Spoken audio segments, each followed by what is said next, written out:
औज़ुबिल्लाहिमिनश्शैतानिर्रजीम बिस्मिल्लाहिर्रहमानिर्रहीम। आज की ये वीडियो तो मैंने नहीं बनानी थी, लेकिन कल एक बच्चे ने मुझे पर्सनली मैसेज किया और पेपर सबमिट करवाया। उसमें फेडरल बोर्ड का जो पेपर था और जो उसने लास्ट ईयर पेपर दिया उसमें थोड़ा फ़र्क था, कुछ क्वेश्चन मिसिंग थे। तो आज मैंने वो डिस्कस करना है, कोशिश करनी है। ये एक ही दिन है क्योंकि कल के बाद पेपर एंड है।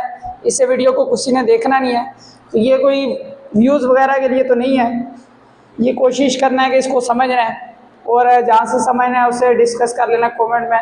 तो हम लोग कुछ पार्ट्स जो रह गए थे पेपर के मुताबिक, जिस तरह 16 पार्ट है उसको हम लोग बना रहे हैं। पहले उसने इस तरह की एक फिगर दी हुई है,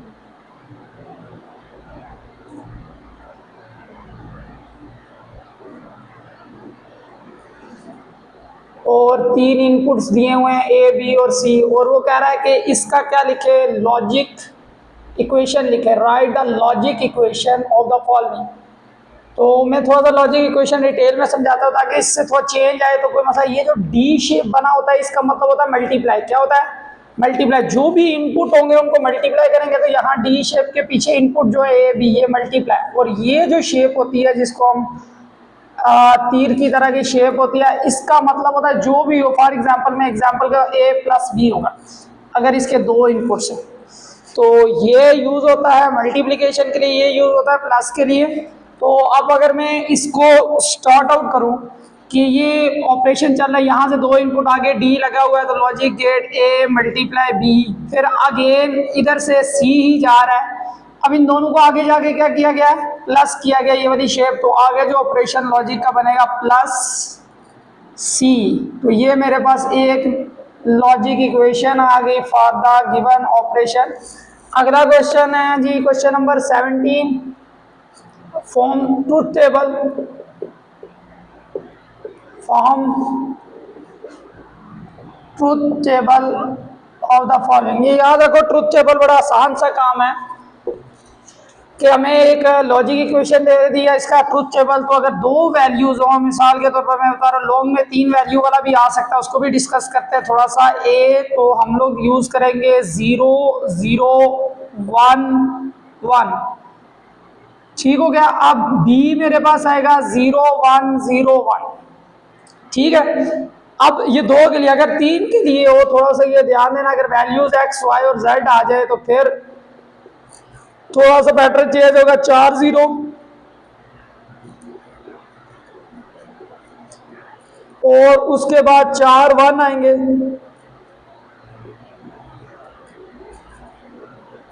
अब y में 2 0 2 1 2 0 2 1, और उसके बाद z में, ये मैं इसलिए बता रहा हूँ कि मे बी के एसएलओज में आ जाए 0 1, उसके बाद 0 1 0 1 0 1।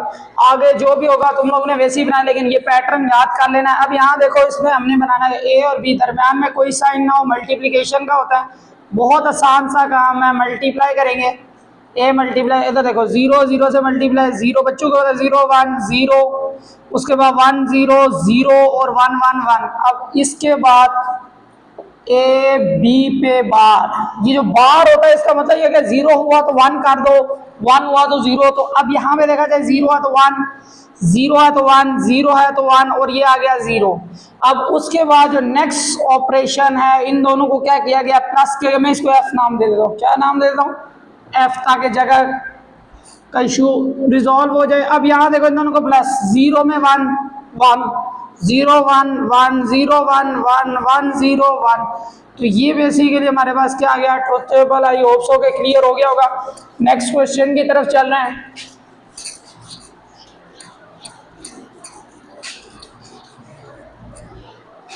नेक्स्ट क्वेश्चन में हमारे पास क्या कह रहा है, क्वेश्चन नंबर 18 है, फाइंड डिस्टेंस बिटवीन 2 -2 और 2, 7, इन दोनों के दरमियान डिस्टेंस निकालना है। तो यहाँ पे देखो, डिस्टेंस हमारे पास फार्मूला जो होता है, distance formula √x2 - x1 whole square plus y2 - y1 whole square. इसके साथ साथ ये क्वेश्चन आ सकता है कि मिड पॉइंट निकाले। क्या निकाले? Mid point. उसके लिए फार्मूला बता रहा हूँ, सिंपल है, x1 + x2 divided by 2, y1 + y2 divided by 2। अब ये मैं एक्स्ट्रा क्यों बता रहा हूँ कि मे बी कल क्वेश्चन यही हो तो वो डिस्टेंस की जगह का मिड पॉइंट, तो ये तुम्हें याद हो एसएलओज में ये भी है। तो अब यहाँ पे अगर गौर किया जाए, ये मेरे पास पहला पॉइंट, इसको नाम x1y, पहला हमेशा x होता है, दूसरा y, तो इसको नाम के लिए एक को x1 y1 x2 y2, और ये आगे पीछे भी कर सकते हैं, कोई इशू नहीं है। मिसाल के तौर पर इसको x2 y2 कह दो, इसको x1 y1, इससे फर्क नहीं पड़ेगा। x2 हमारे पास है 2 माइनस x1 2 का होल स्क्वायर प्लस y2 क्या है 7 माइनस माइनस प्लस 2 का होल स्क्वायर। अब 2 में से 2 निकालोगे 0 का होल स्क्वायर प्लस 9 का होल स्क्वायर, तो 9 का होल स्क्वायर से अंडर रूट कैंसिल होगी, तो डिस्टेंस क्या आ गया 9 आ गया। अगर मिड पॉइंट चाहते हो, ये एसएलओ है, मिड पॉइंट कैसे निकालोगे, x1 प्लस x2, ये आ जाएगा 2 प्लस 2, ये x1 plus x2 divided by 2, y1 plus y2 minus 2 plus 7 divided by 2।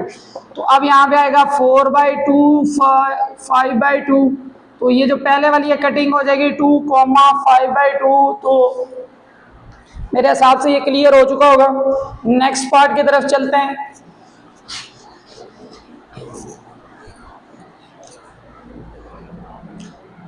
Question number 19 है कि अगर if r radius of circle 4 है, देन फाइंड 0,4 lie inside और आउटसाइड द सर्कल,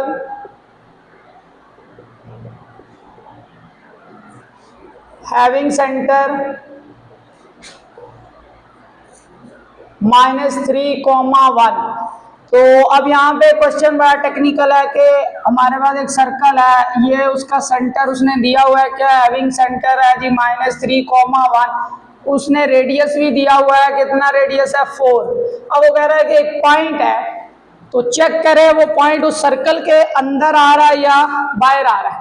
तो तरीकेकार बड़ा मजे का है कि हम उस पॉइंट का, मिसाल के तौर वो पॉइंट अगर यहाँ हुआ, बाहर फर्ज करो समझाने के लिए बाहर हुआ, तो यहाँ से यहाँ, तो ये तो रेडियस से बढ़ जाएगा, लेकिन अगर वो पॉइंट किधर अंदर हुआ तो वो रेडियस से क्या होगा कम।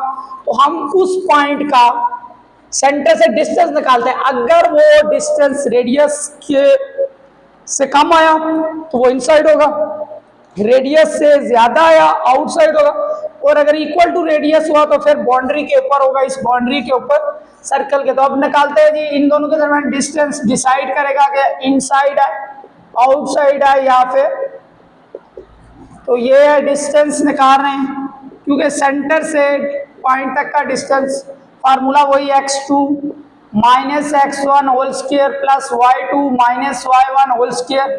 तो यहाँ पे अगर x2 देखा जाए, ये देखो x1 y1, ये हो जाएगा x2 y2, तो x2 देखा जाए तो -3 माइनस x1 0 का होल स्क्वायर, y2 चेक करो हमारे पास 1 माइनस 4 का होल स्क्वायर, तो यहाँ पे आएगा -3 whole square plus -3 whole square, तो यहाँ पे आएगा 9 प्लस 9 अंडर रूट 18 को लिख सकते हैं बेसिकली 3 अंडर रूट 2। अब ये 4 के बराबर तो नहीं है, 4 से कम है, पॉइंट में चेक कर लो, मेरे पास कैलकुलेटर नहीं है, वैसे इधर डिवीजन मेथड लगा लेते हैं। 2.00 1 बचा 0, 2 वैल्यूज नीचे आई, 1 1 2 हो गया।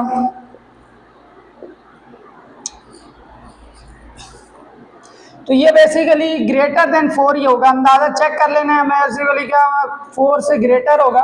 तो अगर 4 से ग्रेटर है, सो जो पॉइंट है 0,4 lie outside the circle, outside the circle. तो अगर कम आता तो इनसाइड द सर्कल आ जाता। अब नेक्स्ट क्वेश्चन की तरफ चल रहे हैं, क्वेश्चन नंबर 20। क्वेश्चन नंबर 20 में क्या कह रहा है कि distance between a line, question number 20 हमारे पास थोड़ा इंपॉर्टेंट क्वेश्चन है, find find distance between 3x minus 2y plus 12 equal to 0 from the point हमारे पास क्या है जी 1,3।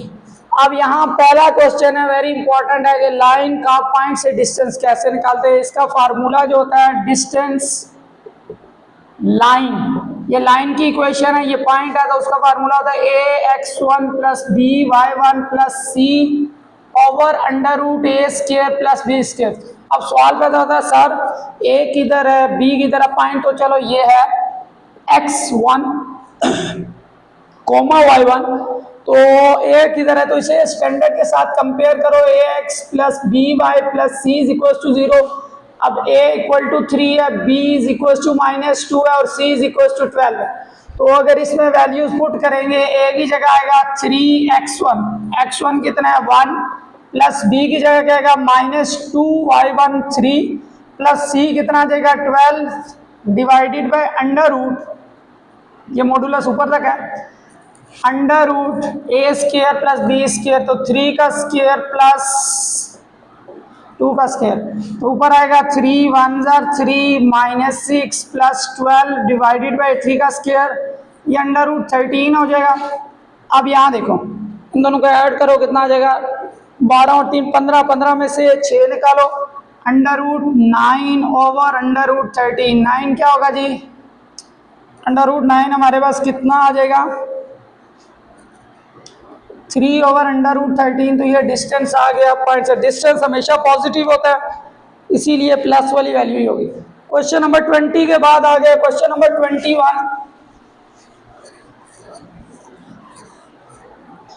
क्वेश्चन नंबर 21 है हमारे पास, फॉर द ट्राइंगल ए हमारे पास 1,3 है, बी हमारे पास -2,1 है एंड सी हमारे पास क्या है जी 0,-4 है। फाइंड स्लोप, वेरी इंपॉर्टेंट का पार्ट है, slope of line perpendicular to A B. यहाँ पे एक ट्राइंगल की 3 साइडें दे दी गई हैं, वर्टिसेस साइड्स कह रहा हूँ, वर्टिक्स दे दी गई हैं, जिस तरह ये फॉर एग्जांपल है 1,3, बी हमारे पास -2,1, सी हमारे पास क्या है 0,-2। अब वो कह रहा है स्लोप निकालें, स्लोप का फार्मूला, अभी डिस्टेंस का फार्मूला क्या है अंडर रूट x2 - x1, तो स्लोप का जो फार्मूला होता है y2 - y1 over x2 - x1। अब सवाल बता सर कौन से वाला है, तो ये खुद उसने बताया हुआ है, किसका निकालो ए और बी, एक को कह दो x1 y1, दूसरे को कह दो x2 y2, वैल्यूज पुट करो, स्लोप y2 कितना है 1 -y1 3, x2 हमारे पास कितना है -2 -1, तो यहाँ -2/-3 कटिंग कर लो, क्या आ जाएगा 2/3। ये स्लोप ऑफ ए बी है, slope of A B.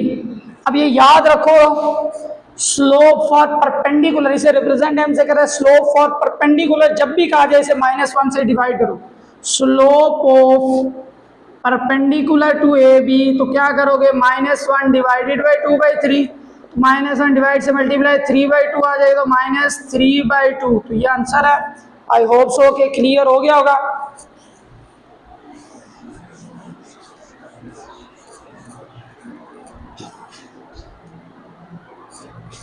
Question number हमारे पास है 22, find the equation of line, find the equation of line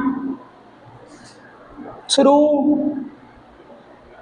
एक पॉइंट दिया हुआ है हमारे पास 4,2, इससे पास करे, एंड दूसरा पॉइंट -5 -1 क्वेश्चन। ये याद रखो जब भी हमें इक्वेशन ऑफ लाइन या लाइन की इक्वेशन में हमें 2 चीजें चाहिए, नंबर 1 हमें चाहिए होता है स्लोप, नंबर 2 पॉइंट चाहिए होता है, उसका फार्मूला क्या होता है इक्वेशन का y - y1 m x - x1। यहाँ पे m स्लोप है और y1 और x1 पॉइंट है, तो वो पॉइंट तो थ्रू वाला दिया हुआ है x1 y1 दिया हुआ कि जिससे थ्रू हो रहा है वो x1 y1, हमें दूसरी चीज चाहिए बस स्लोप, तो हमारे पास इक्वेशन बन जाएगी। अभी थोड़ी देर पहले अगर क्वेश्चन में स्लोप निकाला था, स्लोप इक्वल टू क्या होगा y2 - y1, वो अगर x1 y1 है, ये क्या होगा x2 y2, तो स्लोप में हमारे पास y2 आएगा, y2 की वैल्यू -1 -2 डिवाइडेड बाय x2 -5 -4 -3/-9, ये कटिंग हो जाएगी, क्या आ जाएगा 1/3, स्लोप आ गया। अब इक्वेशन का ऊपर फार्मूला लिखा है y - y1, y1 किसके बराबर है 2, स्लोप 1/3 x x1 की वैल्यू कितनी है 4, इधर आके multiply 3 into y minus 2 is equal to x minus 4, 3y minus 6 is equal to x minus 4। इसको उधर शिफ्ट करो, x ये प्लस का इधर आके माइनस माइनस 4 पहले से मौजूद, माइनस का 6 इधर आके plus 6 equal to 0, x minus 3y plus 2। तो यहाँ पे मेरे पास सिंपल आ गई। आई होप सो कि क्लियर होगा। क्वेश्चन दोबारा बता रहा हूँ कि जब भी बात की जाए इक्वेशन की, हमें दो चीजें चाहिए, number 1 slope, m mean slope, और एक पॉइंट चाहिए जिससे थ्रू लिखा होगा वो पॉइंट यूज करना। ये भी पॉइंट था थ्रू वाला x1 y1, स्लोप के लिए वही formula y2 minus y1, x2 minus x1 put करके आंसर निकाले हैं। नेक्स्ट क्वेश्चन की तरफ चल रहे हैं। क्वेश्चन नंबर हमारे पास कितना है जी 23। Reduce the equation into, reduce the equation into slope intercept form। what is slope intercept form वो भी बताता हूँ। 3x plus y is equals to minus 2। थोड़ा सा मैं अब इसकी हमने reduce equation into slope intercept form करना है, तो हमारे पास स्लोप इंटरसेप्ट फॉर्म का जो फार्मूला था y is equal to mx plus c, यानी कि इस फॉर्मेट में इस इक्वेशन को लिखना बड़ा आसान है। y एक साइड पे कर लो, तो मैं इक्वेशन लिख लेता हूँ 3x plus y is equal to minus 2, y एक साइड पे, y इधर ही, ये प्लस का 3x उधर ले जाऊँ तो क्या आएगा माइनस 3x माइनस 2।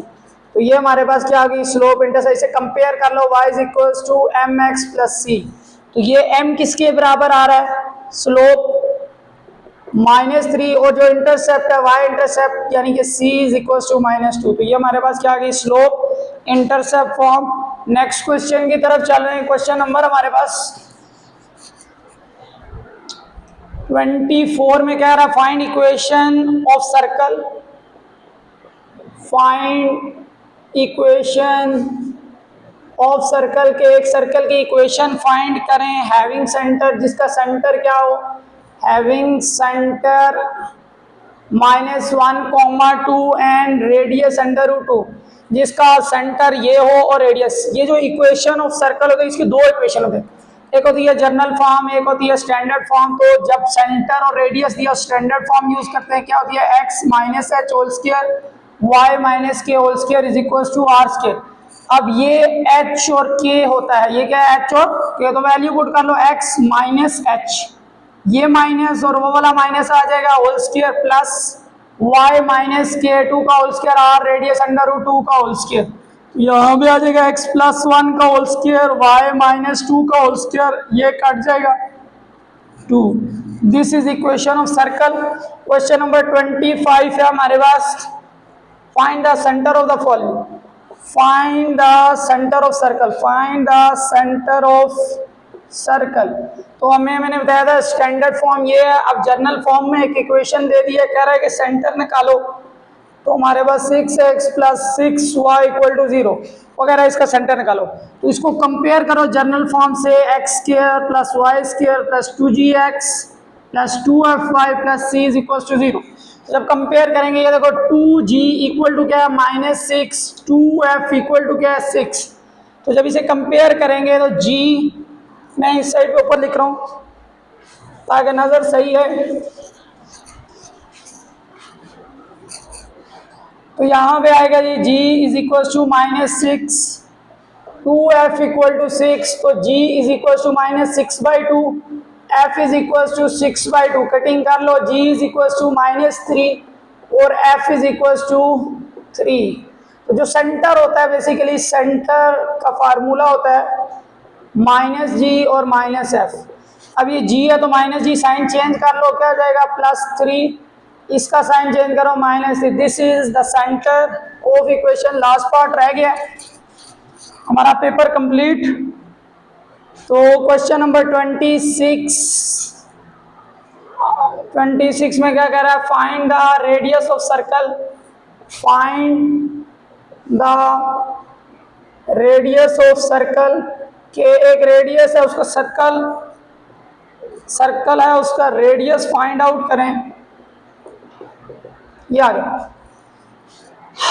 अभी मैंने सेंटर निकाला, दोबारा जनरल फॉर्म दिया, रेडियस निकालना है। तो x square plus y square plus 2gx plus 2fy plus c is equal to 0। अभी तो देखो 2g किसके बराबर आ रहा है यहाँ पे, 2g इज इक्वल टू -4 और 2f is equal to 6। g is equal to -4 को 2 से डिवाइड -2 आ जाएगा, f इज इक्वल टू 3 आ जाएगा।